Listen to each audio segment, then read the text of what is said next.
Что является вирусом нового поколения? Я отвечу – интернет. Но не сам он, а блоги, ТикТок, Ютуб, все хотят лайков, просмотров, популярности, заработать ничего не делая, а часами снимать все что угодно, только бы быть, как современные блогеры, богатыми.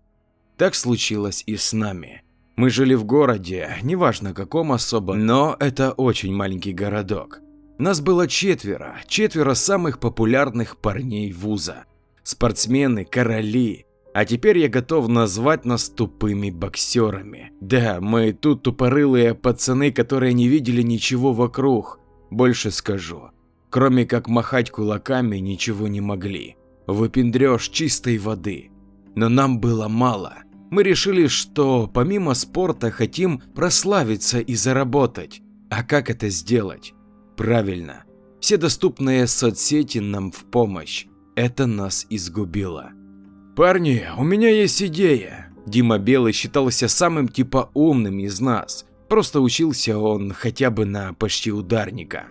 Что на этот раз? Коля Свидерский или Колян, как говорят, за любой кипиш, кроме голодовки. Если там светит прибыль, то я за. Коля, как всегда, отжимался. Я тут намутил экшн-камеру, просиял Белый. И? Я, Виктор Качан или Качан, как звали меня друзья. Да что и, Качан, врубайся!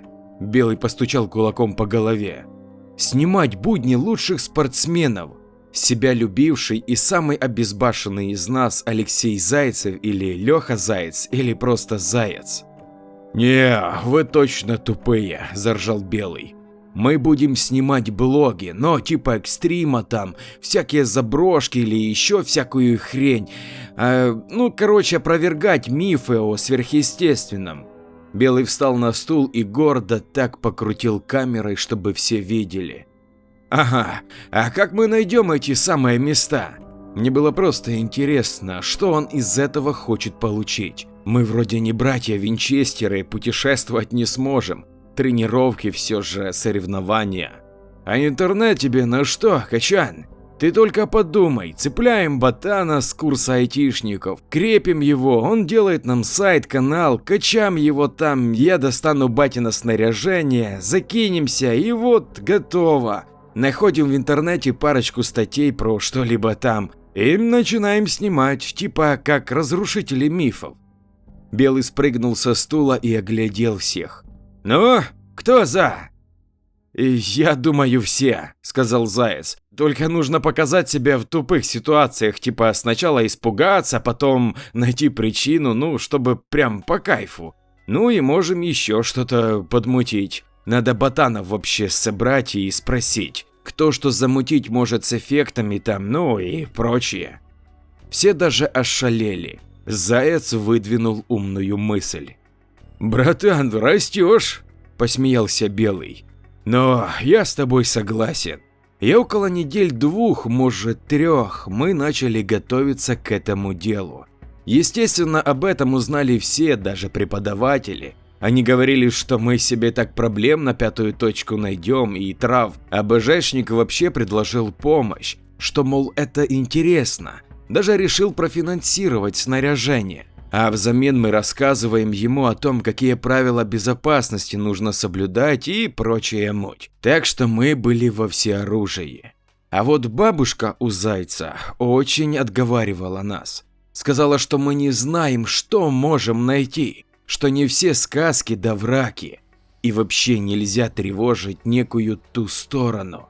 Все было круто. На нас подписывались, писали комменты, кидали места, где думали, что есть ужасы. Но мы доказали обратное, что это тупые враки, наркоманы и прочее. Но однажды мы совершили очень необдуманный поступок.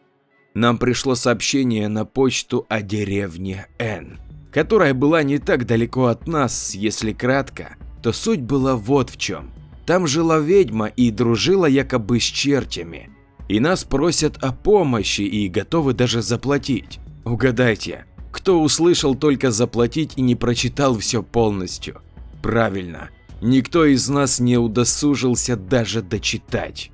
«Ого!» – воскликнул Заяц. Да мы теперь как супергерои, пора бы правда уже бабки брать. Он похлопал себя по коленям и стал выплясывать. Ага, вот они тебе бабками и заплатят. Мы рассмеялись. Собрались мы очень быстро, бабушка у Зайца останавливала нас как могла. А поняв, что мы все же не отступимся, дала нам просварки, иконки и молитвы вшила в вещи, пока мы спали.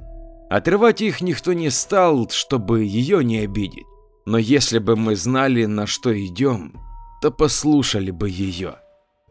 По приезду в деревню Н мы стали искать место, где расположиться. На удивление нас никто не узнавал и ни о каком письме даже не знали. Но проблема у них была действительно, по их словам.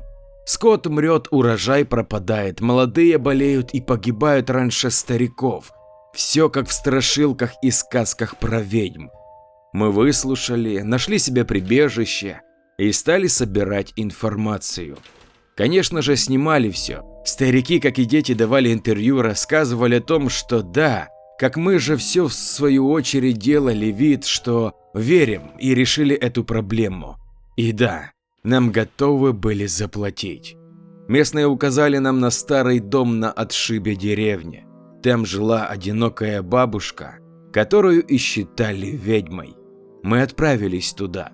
Прямой эфир вел, конечно же, Белый. Дамочки писали ему всякие тупые советы, Колян и Заяц ржали, а деревенские смотрели на нас так, словно мы идущие на смерть. Крестили, соль зачем-то сыпали за нами. Как я понял, что если мы умрем и станем типа зомби, то не найдем дорогу обратно. Подойдя к дому, мы увидели ту самую бабушку. Она пыталась выдрать сорняки у дома. На ведьму она не похожа была, обычная одинокая старушка. «Здравствуйте, бабушка!» – выкрикнул Заяц. Старушка вздрогнула, обернулась и ахнула. «Здравствуйте, ребятишки!» С каким-то страхом в глазах посмотрела она. «Вам помочь?» Я решил не создавать неловких моментов. «Да как бы вам помогать не пришлось, сынки!» Покачала она головой, оглядев нас. Сорняками мы все же помогли. Наблюдали за ней внимательно, но вроде не было ничего странного. Потом она пригласила нас в дом чай попить. Внуков у нее нету, детей тоже. Схоронила давно. Приехала вот сюда, а тут якобы беда в деревне, прокляты они. Мы переглянулись. Вот что за люди в деревнях. Но бабушка сказала нам, что когда она приехала сюда, лет так 10 назад, тут была свадьба. Молодую девушку отдавали замуж и, как полагается, за нелюбимого. Не старик и не урод, конечно, но гад редкостный. Что-то вроде местного барина. Были и деньги, и скота почти 100 голов, коттедж огромный, мы, кстати, видели. Богатый, между прочим. Так вот, девушка за него замуж не хотела, но была типа самая красивая и прочее. Только вот это не закончилось, как всегда. Парень был своенравный, получал то, что хотел, а ее по-хорошему получить не вышло. Вот и воспользовался старыми традициями и так далее. Короче, родители отдали свою дочь, знаете, я не мастер рассказывать, просто хочу все объяснить. Свадьба была для него лишь доказательством того, что она в его коллекции. И на утро он вывесил белую простынь и выволок ее на улицу за волосы полуголую, на глазах у всех обрезал косу. И избил, никто за нее не вступился. Родители сказали, что теперь он ее муж. И он долго над ней издевался, почти год. А потом парень приехал с армией, тот, кого ждала она. Узнал, конечно же, все, да и своими глазами увидел. И как это бывает, шалава продалась и так далее. Стыдно, честно говоря, за наш пол уже. Женился на другой махом. А сам каждое утро приходил смотреть, как и другая часть деревни, как над ней издеваются. Кто ликовал, кто жалел, а сказать боятся. А кто-то даже специально про нее слухи распускал. Тому улыбалась, там видели. а этот муж напьется и поколотит, по деревне протащит битую. И только бабушка это за нее заступилась. Так они ее и ведьма, и прочее, всякое разное. Ну что сказать, 21 век же на дворе, ну видно, не везде. А потом девушка забеременела, так свекровь и он орали, что нагуляла. Она просила, умоляла ребенка, она хотела оставить, но ее просто избили, да так, что она потеряла его. Такого горя она не вынесла. Кукушкой поехала конкретно. Ее запирали, били, но она просто читала молитвы и пела колыбельную. А потом пошла, привязала себя к лошади за шею и спряталась. Парень, чья была лошадь, тот самый, кого любила она. В общем, он не заметил, что к ноге лошади веревка привязана. Как смотрел, неясно.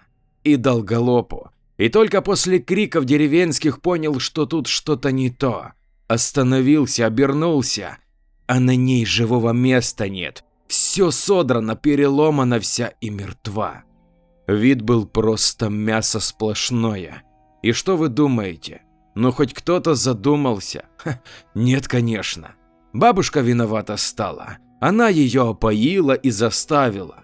А горе муж прям так расстроился, что даже не похоронил. Родителям кинул под ворота, мол, возвращаю, и все. А там, что самоубийца отпевать нельзя, пошли в поле, что за деревней после дома бабушки, да закопали. Мы пока слушали, честно говоря, даже про чай забыли. А потом, кстати, спустя 5 лет после этого и началось вот это все. Точнее, началось раньше, но не так было заметно. А потом совсем стало плохо. Парни молодые умирают, девушки доносить детей через одну не могут. Даже те, кто в город уезжали. Как узнали, полдеревни вымерло просто. А вы-то, бабушка, как думаете, в чем дело? Я как-то уже хотел отсюда уехать. Да как в чем? Она это все не упокоилась, деточка. Боль свою утолить не может, вот и забирает всех, кто допустил такое. Бабушка пила чай спокойно. А как его упокоить? Усмехнулся Заяц. Ох, ребятишки, не туда вы лезете. Вы же птенцы совсем еще. Она покой только тогда найдет, когда боль ее утихнет. А как же ей утихнуть, так коли ребенка своего ищет нерожденного, а его душа-то безгрешная и убитая на небесах? Он маму ждет, зовет, она не слышит. Отпеть ее нужно, захоронить правильно и вымолить прощения должны они. А кто же их заставит-то? Бабушка тяжело вздохнула, потом посмотрела на часы. Время-то быстро бежит, много уже. Вы бы ехали в город, пока не поздно. Не можем мы, бабушка, пока им не поможем. Белый улыбнулся ей. Сынок, это же не шутки. С укором посмотрела она на него. А мы не шутим, где закопали? Заяц решил показать, что мы очень серьезные. Этого я точно не знаю. Знаю, что где-то в поле, а где именно, не знаю. Бабушка в какой-то панике посмотрела на нас. Бабушка, вы не бойтесь, мы должны помочь. Я попытался ее успокоить, хотя почему-то больше себя успокаивал и убеждал, что это неправда все. Сынок, гиблое это дело, она не пощадит никого. Они каждую ночь с детятком ищут друг дружку. Он ее зовет, да у нее уши кровью залиты, глаза слепые, выколотые. Не видит и не слышит она его, а вас учует и разорвет в клочья. Вы как ее увидите, так киньте соль вокруг себя, она не подступится через нее. А потом скажи ей, что дитя ее ждет, плачет, а как дитя увидишь, так проводи. Только не давай в лицо смотреть себе, чтобы не увидел, не услышал. За руку хватай и веди к дитю. Она перекрестила нас, и мы пошли в то самое поле. Белый и Заяц дурачились на камеру, говоря о том, что это будет очередной разрушительный миф. и они откроют этим людям цивилизацию. А вот мы с Коляном как-то наоборот насторожились. Он спросил, что мне бабушка тогда сказала, и я рассказал. Он предложил сейчас рассыпать соль вокруг нас. Парни ржали, называли нас малышами, что повелись на сказки, но никто не знал, что будет такое. Поржав да оставив камеру на записи, парни уснули. Мне и Коляну не спалось, как-то слишком противно было после рассказа бабушки о жителях этой деревни. Наверное, поэтому они и боятся. И было интересно, кто же нам написал, так как тут явно помощи не ждали. Такое совершить, и никто даже и не знает об этом преступлении. Не зря эта девушка всегда казалась странной.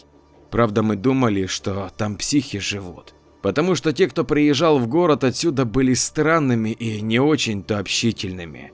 Да и уезжали потом еще дальше, видимо, бежали от себя и своих преступлений. Мы решили, что как в город приедем, все расскажем в полиции, чтобы эту деревеньку хорошо тряхнули. Полночь, тишина. Час-два все было тихо.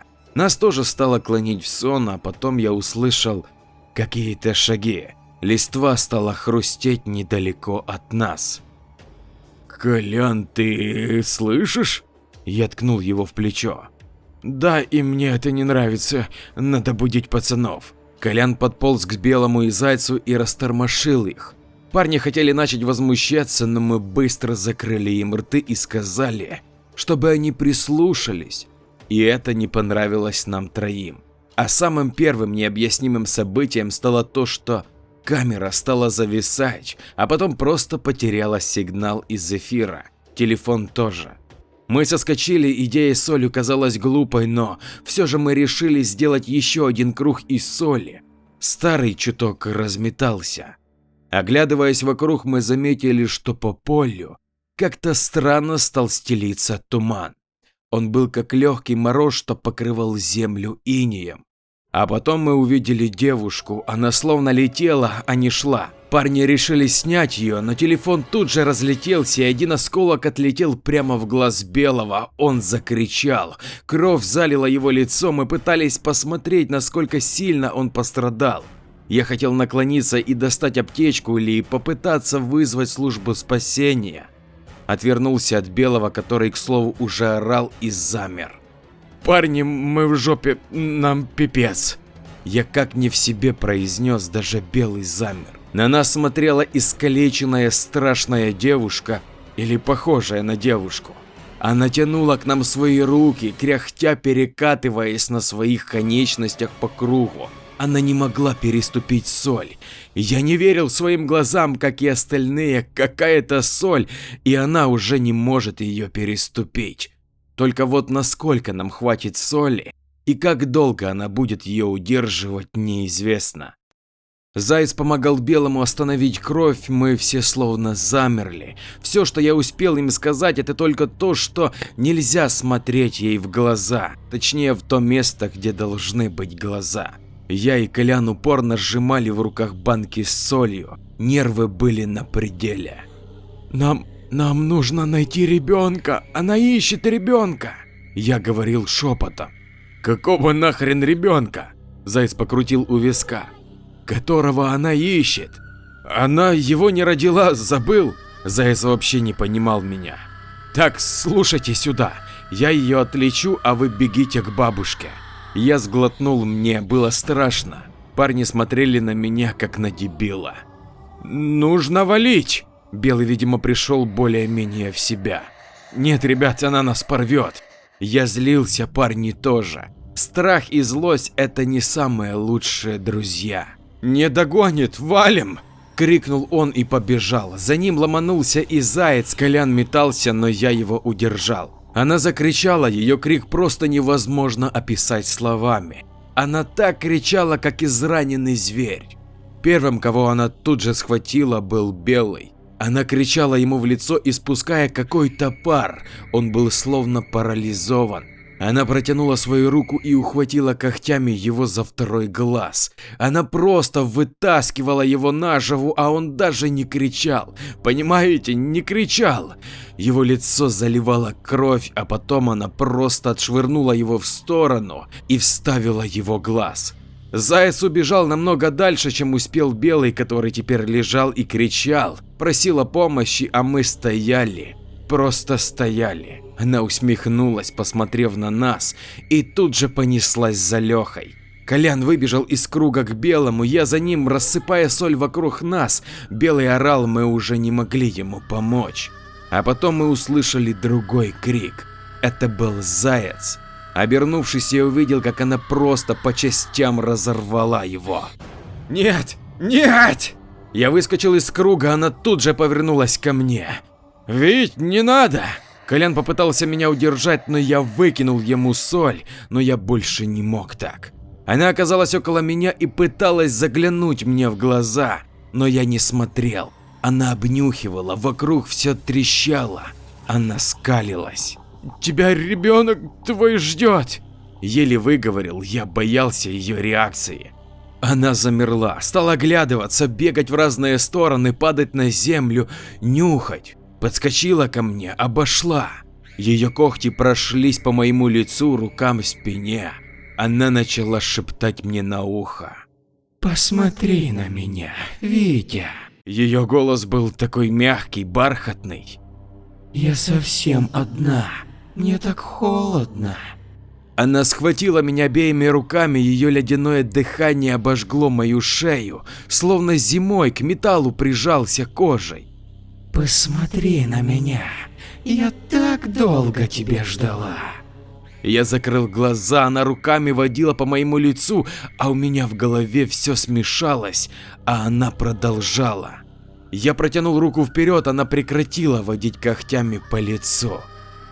«Тебя дитя ждет, плачет, маму ищет». Голос дрожал от страха. «Где он? Где мой малыш?» Она закричала так, что заложила в ушах. Я стоял так, протягивая руку. Она схватила меня за нее, я приоткрыл глаза и смотрел вниз. И вел ее сам не зная куда. Мы приближались к деревне. Вокруг меня происходил полный кошмар. Я видел то, во что бы не поверил никогда. Мелькающие тени, которые пожирали целую лошадь, непонятные существа тащили спящую девушку куда-то. Я хотел остановиться, помочь, но она держала крепко. Нужно было торопиться. Мы шли по улице, а когда стали проходить мимо коттеджа, так она взвыла и так сильно сжала мою руку, что я почувствовал, как она проткнула ее когтями. Я сжал зубы, мне было страшно кричать. Она смотрела на этот дом и вопила. Я не мог разобрать ее причитаний, а потом услышал шоркающие шаги. Кто-то шел к нам. Она развернулась, и я тоже.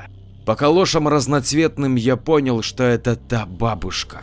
Эта девушка отскочила от меня и хотела схватить старушку, да так как выкинула ей в лицо соли, что я охренел от такой ловкости. Девушка завопила, из ее глаз потекли слезы, только черные, как смола. «Попалась девка!» – засмеялась бабушка. «А где ее ребенок?» Я не совсем понимал, что происходит. «Ищет ее, да не найдет!» Вот теперь старушка мне мило не казалась. «Вы же сказали, что…» У меня не было слов. «Сказала и не обманула, но я же не сказала, что я ей буду помогать. Она мне нужна. Такие, как она, что угодно сделают, если ее поймать». Старушка хохотала, как сумасшедшая. Она при жизни страдала, а вы теперь ее мучить будете? Я вообще не верил, что могу так говорить. «Она бы и тебя убила, дурень, если бы я тебе не научила». Старушка прищурилась и раздраженно посмотрела на меня. Сказать было нечего в ответ. С одной стороны да, а с другой стороны жаль. Она такая и стала, потому что они так сделали. Я стоял и не знал, что сделать. Я хочу вернуть себе молодость. Плачу я тебе. 2 ты почти забрала, этот у тебя есть. И там 4-го я выманю. Бабка потирала руки, неупокоенная плакала, и на ее руках появились синяки. Она сопротивлялась, но старушка что-то сыпала и смеялась. Я был смелым много где, но тут больше трусом. А потом словно что-то ёкнуло внутри меня. Если ты после смерти даже покоя найти не можешь. Сердце бешено билось в страхе, я просто прыгнул на бабку. Она упала и ударилась головой об камень, мешочек из ее рук выпал. Черная зола, что была в нем, рассыпалась. Девушка подлетела к старушке, которая только стала приходить в себя, и на моих глазах разодрала ее. Словно кусок ткани, обдирая просто. Сколько бы старушка ни кричала, никто ей не помог. А потом она повернулась ко мне. Я встал и также протянул руку. Я ожидал всего, но она снова схватила меня за нее, и мы пошли. Просто чувствовал почему-то, куда надо идти. Мы прошли еще пару домов, и я услышал детский плач, но она нет, она шла и все. «Ребенок плачет», – прошептал я. Она остановилась, приблизилась ко мне, зашипела, а я шел на плач. Она протыкала мою руку, под моими ногами бегали какие-то существа. Я падал, но вставал и шел на плач. Маленький огонек тепла, вот что я увидел. Он метался, и именно он издавал плач. Я подошел к нему и коснулся его рукой. Яркий свет осветил все вокруг, когти стали пальцами, и она прошла к нему. «Стой!» Я не знаю, как хватило смелости у меня, но она остановилась. «А друзья мои, они что?» Мне было страшно идти туда и понять, что их нет. «Прости». Это все, что она сказала, и просто ушла. Вот так просто ушла. А я стоял и не верил вообще, что это сейчас было. Не видя ничего вокруг, я кинулся в поле, где были остальные. Я бежал долго, пока не споткнулся и не прокатился кубарем. Встав, я увидел, что это была чья-то рука с больно знакомой татуировкой. Леха Заяц. «Витя!» Меня кто-то крикнул, из-за шока я не разбирал происходящего. Меня крикнул Коля, он тащил на себе Диму, который еле передвигал ногами. «Коля! Дима!» Я не верил глазам, у меня текли слезы, то ли от нервов, то ли от счастья. «Где эта жуть?» Коля дрожал, а Белый при упоминании о ней стал истереть. Мы еле его успокоили.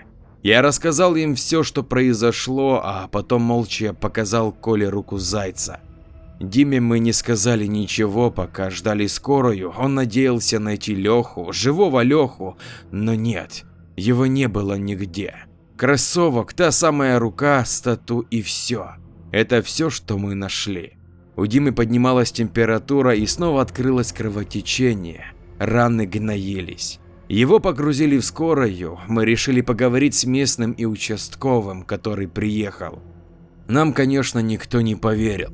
Но вот история про девушку оказалась правдой, и не только про нее. Бабка никакая тут не жила, они даже нас не помнили. Дома на отшибе не было, как и записи. Придя домой, мы с Колей долго не могли прийти в себя. Об этом напоминало только одно фото. И те, кто смотрел тогда прямой эфир Димы, до сих пор пытаются доказать всем, что мы не врем. Дима не выжил после операции, он так и не пришел в себя. Его раны были слишком сильными, и у него, как оказалось, был поврежден мозг крупным ядом. Врачи объяснить это не могли. В деревне Н начались массовые самоубийства. Остатки людей, что там были, посходили с ума, но нам было плевать уже. Я ненавидел их за все то, что они сделали для этого. Ну что ж, если ты досмотрел этот ролик до конца, то он действительно был для тебя интересен. Прошу тебя потратить еще буквально 20 секунд времени для написания комментария, ведь только твоего мнения или просто смайлика не хватает для продвижения. Кто, как не ты, поможет мне в этом? Предлагаю тебе посмотреть еще какой-то ролик из представленных, а я побежал пилить для тебя новый рассказ.